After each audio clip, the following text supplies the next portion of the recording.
이 회복 탄력성이란 말 들어보셨죠?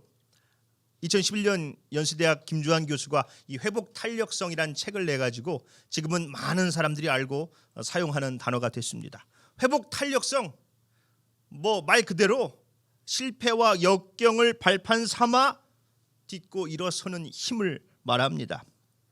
바닥을 쳐본 사람만이 높이 올라갈 수 있다는 것이죠. 넘어져 본 사람만이 일어설 수 있다. 물론 좋은 말인 것은 같은데 말이 쉽지 이 회복하는 게 참 어렵습니다. 뭐 고무공같이 탁 튀어오르는 사람도 있지만은 볼링공 같은 사람도 있지 않습니까? 볼링공이 떨어지면 어떻게 되는 거예요? 텅 튀어오르는 게 아니라 그냥 바닥을 부숴버려요. 주변을 흔들어 놓지요. 더한 사람도 있습니다. 유리공 같은 사람. 유리공이 떨어지면 어떻게 되는 겁니까? 깨져죠. 와장창 산산조각이 납니다. 그 깨진 파편은 또 주변 사람들에게 상처를 주지요. 왜 어떤 사람들은 고무공처럼 탁 튀어오르는데 또 어떤 사람들은 유리공처럼 탁 깨져버릴까요?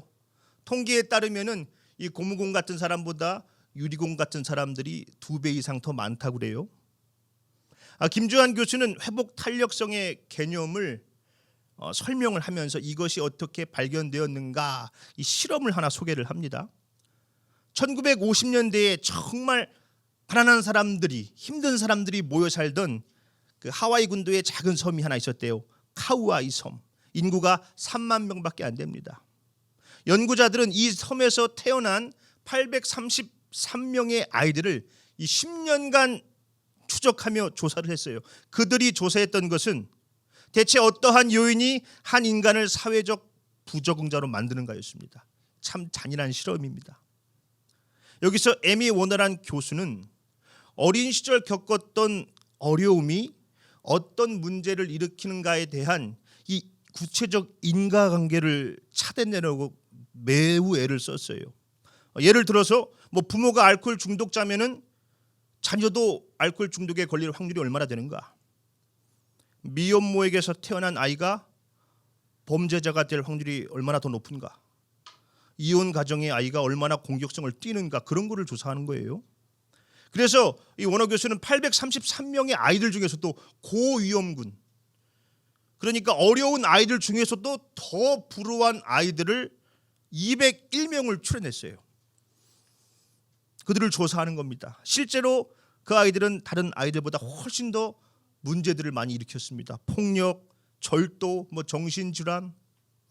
그런데 놀라운 것은 그 아이들 중에 약 3분의 1에 해당하는 72명의 아이들은 아무런 문제도 일으키지 않고 오히려 좋은 환경에서 자란 아이들보다 더 모범적으로 자란 겁니다.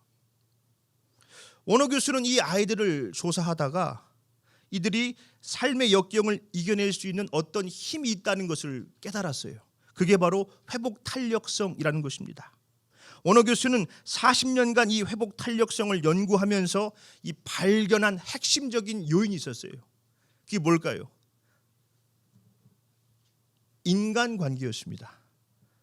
어려운 환경 속에서도 꿋꿋이 성장해 나가는 힘을 발휘하는 아이들은 예외 없이 그 아이의 입장을 무조건적으로 이해해주고 받아주는 어른이 적어도 한 명 이상은 있었다는 겁니다. 그게 엄마든 아빠든 할머니든 할아버지든 선생님이든 그 아이를 지켜봐주고 무조건적인 사랑을 베풀어주는 사람이 적어도 한 사람은 있었다는 거예요. 회복 탄력성은 실패를 딛고 성공한다 그런 개념이 아닙니다. 실패를 두려워하지 않는 힘을 말해요. 내가 실패해도 나를 지지해주고 이해해주는 사람이 있기 때문에 실패를 두려워하지 않는 것이죠. 만약에 반드시 성공해야 된다. 나는 실패하면 끝장나. 무조건 성공해야 돼. 그런 사람이 만약에 실패를 한다고 해보십시오. 어떻게 되겠어요? 와장창 일어설 수가 없는 것이지요. 그러나 실패해도 괜찮다고 격려해주고 이해해줄 수 있는 사람이 있으면은 다시 튀어오를 수 있다는 것입니다. 오늘 본문 말씀이죠. 두려워하지 말라. 내가 너와 함께함이라. 놀라지 말라. 나는 내 하나님이 됨이라. 내가 너를 굳세게 하리라. 참으로 너를 도와주리라. 참으로 나의 의로운 오른손으로 너를 붙들리라. 아멘. 그렇죠. 내가 실패해도 두려워하지 말라 말씀하시는 하나님이 계시면 다시 튀어오를 수 있는 것이지요. 내가 넘어져도 내가 너와 함께 하겠다 말씀하시는 하나님이 계시면 다시 일어설 수 있는 것이죠. 내가 바닥을 치고 있을 때 내가 너를 도와주리라. 참으로 나의 의로운 오른손으로 너를 붙들리라 말씀하시는 하나님이 계시면 이 회복 탄력성, 우리는 그 역경을 발판 삼아 다시 튀어오를 수 있는 것입니다. 예수님의 12 제자들을 한번 생각해 보십시오. 객관적으로 봐도 얼마나 실패한 인생들입니까? 자기들끼리 맨날 높은 자리에 앉겠다고 싸우고, 예수님 붙잡히실 때는 무서워서 다 도망갔어요. 뭐 의리고 뭐고 없습니다. 그런데 그런 그들이 어떻게 생명다의 그리스도의 복음을 전하는 사도들이 될 수 있었습니까? 그들이 실패하고 넘어져도 이해해 주시고 다독여 주시는 그 예수님의 사랑이 있었기 때문이지요. 요한복음 13장 1절 말씀이지요. 세상에 있는 자기 사람들을 사랑하시되 끝까지 사랑하시니라. 그 예수님의 사랑이 그들을 지탱해 준 것입니다. 예수님의 12 제자들 중에서 회복 탄력성이 가장 좋았던 제자가 누굴까요? 그렇죠, 베드로예요. 베드로. 반면에 유리공 같았던 사람은 누구였습니까? 가룟 유다죠. 그 사람이 어떤 사람이었습니까? 매우 계산적인 사람이었죠. 회계를 담당하고 있었는데 그 공금을 슬쩍슬쩍 했어요. 그런 예수님이 자신이 기대했던 정치적인 메시아가 아닌 것을 알고는 은 30에 예수님을 팔죠. 뭐 이거라도 챙기겠다. 그런데 예수님이 유죄 판결을 받는 것을 보고는 이 유다가 다시 뉘우쳐서 돈을 도로 갖다 줍니다. 우리 마태복음 27장 3절로 5절입니다. 그때에 예수를 판 유다가 그의 정죄됨을 보고 스스로 뉘우쳐 그 은 30을 대제사장들과 장로들에게 도로 갖다 주며 이르되 내가 무죄한 피를 팔고 죄를 범하였도다 하니 그들이 이르되 그것이 우리에게 무슨 상관이냐? 내가 당하라 하거늘. 유다가 은을 성소에 던져놓고 물러가서 스스로 목매어 죽은지라. 유다는 죄를 뉘우치기는 했습니다. 그러나 용서받을 수는 없다고 생각했죠. 난 끝이라고. 실패했어. 난 끝이야. 유리공이 바닥에 탁 떨어진 것처럼 산산조각 났어요. 여러분, 주님에겐 용서받지 못할 죄는 없습니다. 요한일서 1장 9절이죠. 만일 우리가 우리의 죄를 자백하면 그는 미쁘시고 의로우사 우리 죄를 사하시며 우리를 모든 불의에서 깨끗하게 하실 것이요.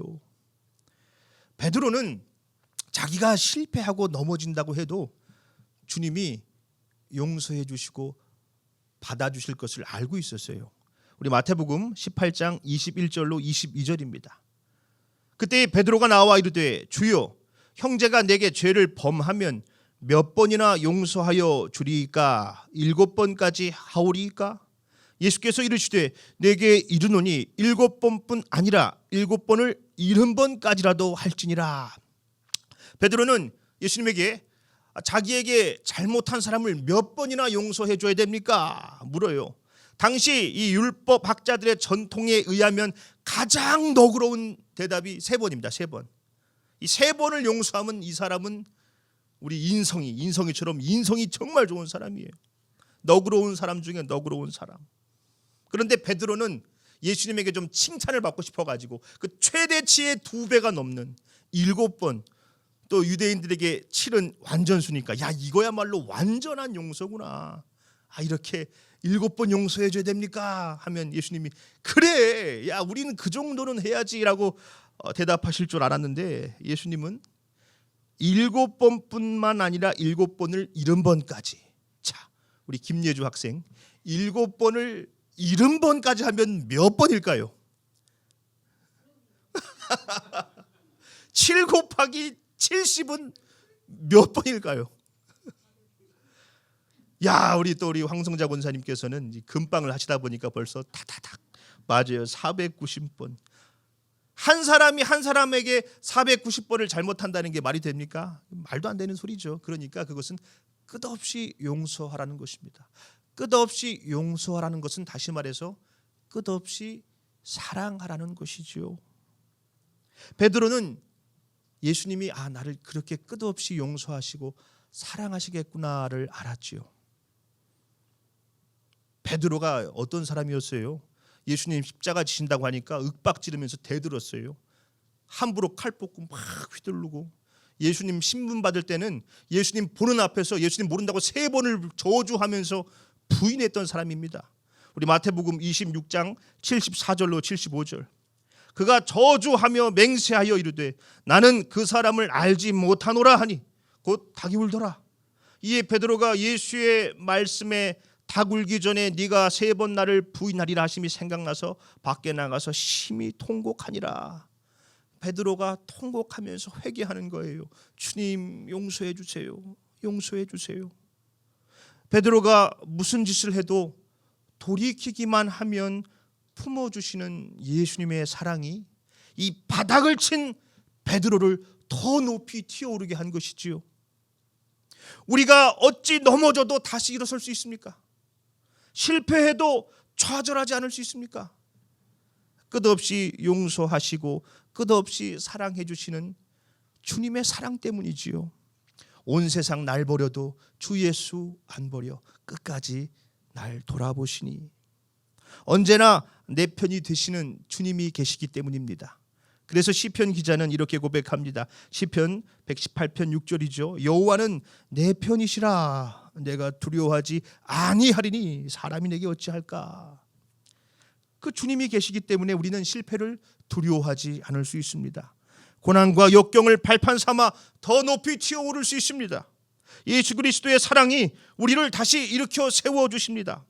그러니 우리가 그 사랑을 결코 잊어서는 안 돼요. 끝없이 용서해 주시는 사랑. 그 사랑을 아는 자만이 용서받을 수 있기 때문에 그렇습니다. 말씀을 맺겠습니다. 예수님께서 우리에게 끝없이 용서하고 사랑하라고 허락하신 공동체가 있습니다. 그게 뭘까요? 교회예요, 교회. 그래서 교회를 그리스도의 몸이라 합니다.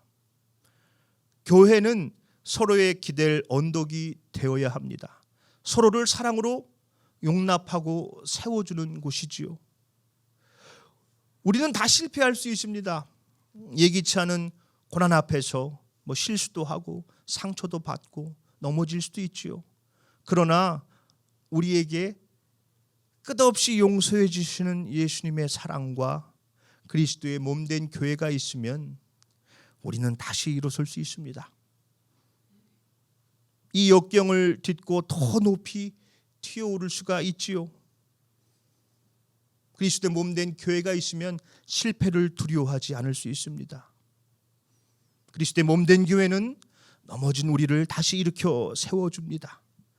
우리 행복한 교회가 그렇게 서로의 기댈 언덕이 되어주는 그리스도의 몸된 교회가 되기를 예수님의 이름으로 축원합니다. 아멘.